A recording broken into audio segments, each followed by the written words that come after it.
Okay, my name is Colin Graham, and I'm the animation director on the Watch Dogs. Ah, sweet. Okay. Do you want to know what an animation director does?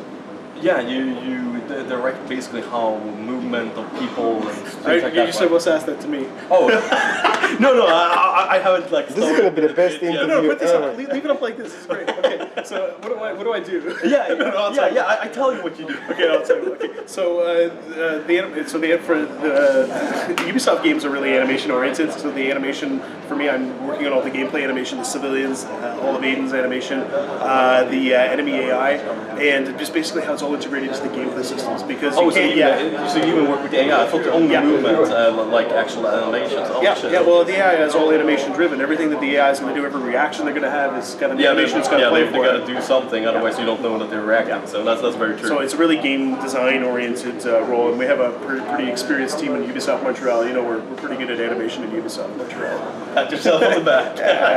We put a lot of time and blood and sweat and tears into it. But that's right. Like if you put a lot of work into your work, I mean, you should take pride in it. Otherwise, how can you enjoy life? Well, it's something Ubisoft has a really high priority.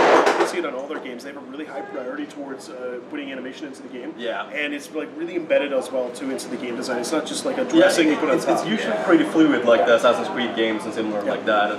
And things are pretty fluent here as well. I noticed myself like throwing myself out of the car a lot and stuff like that, and getting the controllers wrong. Yeah. But I think on PC it's going to be amazing.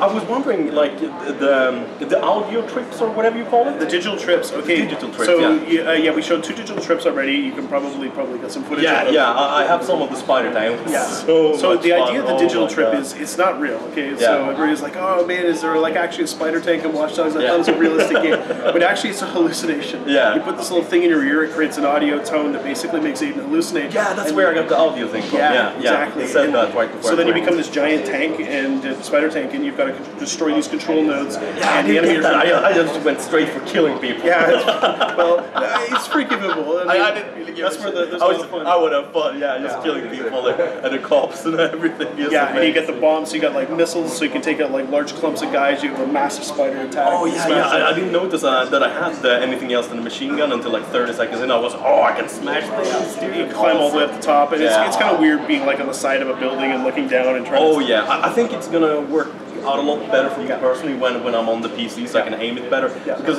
it's so awkward getting like the camera angle and stuff like that for me.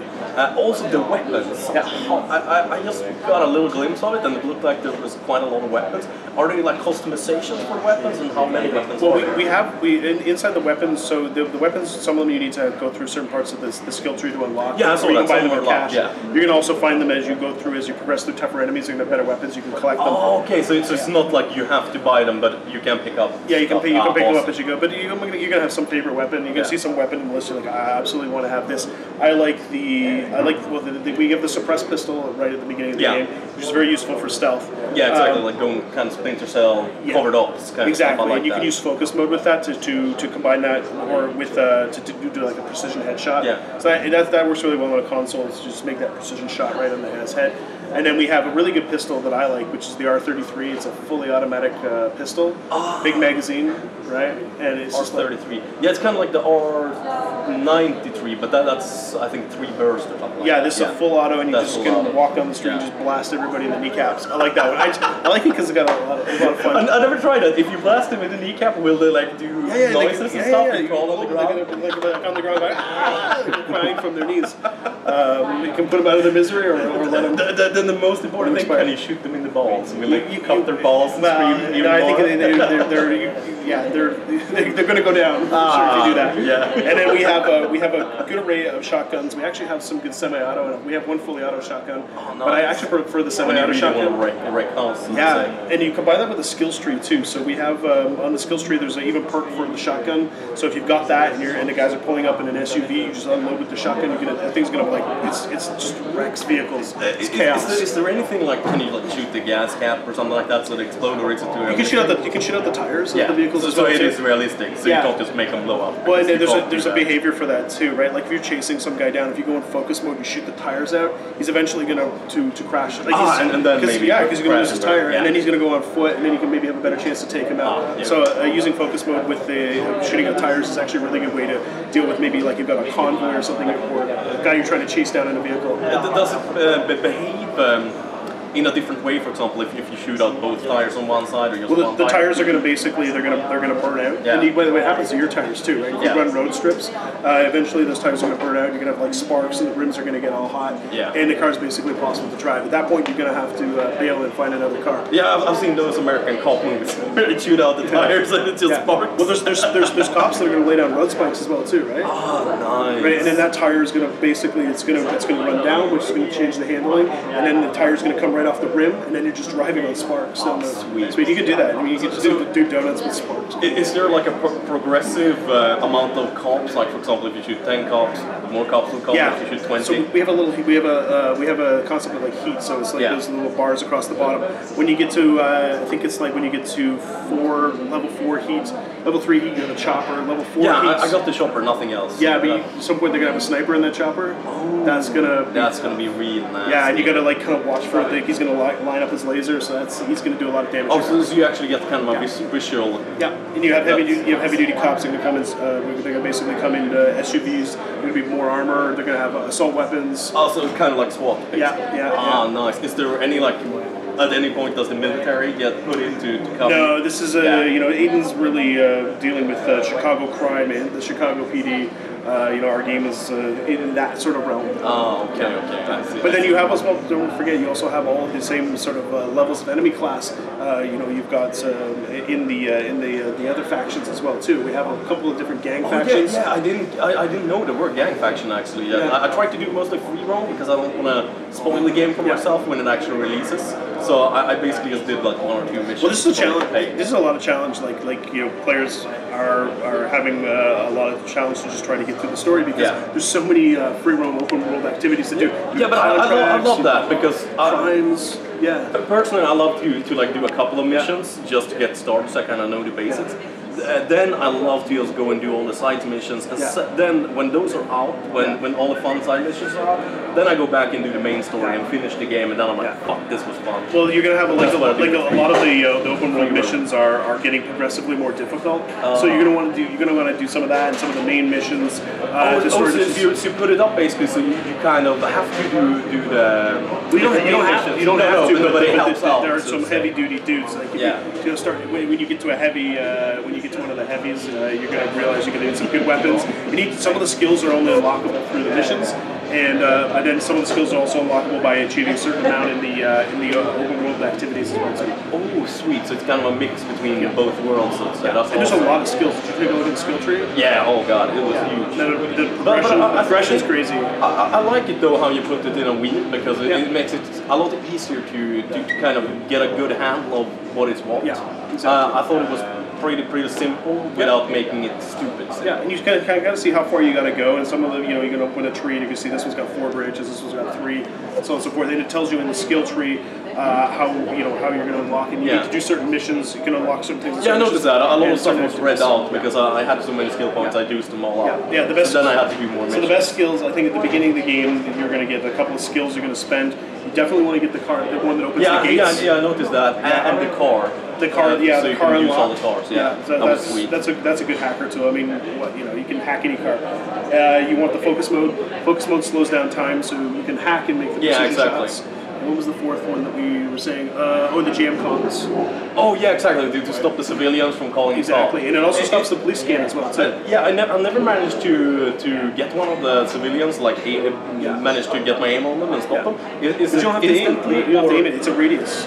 Oh, okay. Right. So if somebody's calling the cops, you're basically, if you've got it equipped on your weapon wheel, which I always try to keep that one equipped when they open. Oh, you need to use it. I thought you needed to aim for them and then just tap that and it jams every phone, jams every signal in the area. Oh, so there's not like a mini game or anything? No. Just jam it. Just jam it. Sweet. Yeah. But it's when their little bar fills up, that means their 911 call is complete. Then that's going to start a scanning circle. Yeah. And that's the yellow circle and that's the CQS is trying to triangulate your position. Yeah, that's why I got a little bit confused because I saw the red triangle going and I thought, I got to hacker first before. Okay, no. You just got the jammer, or you can run up and steal our phone and smash it. Oh, you can? Yeah. Oh, that's awesome. Hey, bitch, give me that phone. Exactly. I like that better. Yeah, well, but they're hard to catch. They're running around. You're threatening them. Yeah. You're the guy in the trench coat. Yeah, exactly. You're the scary guy that tried to steal a car or just shot somebody. Or pointed a gun at somebody's face, or beat the crap out of some guy with something I really want to ask before we stopped the interview.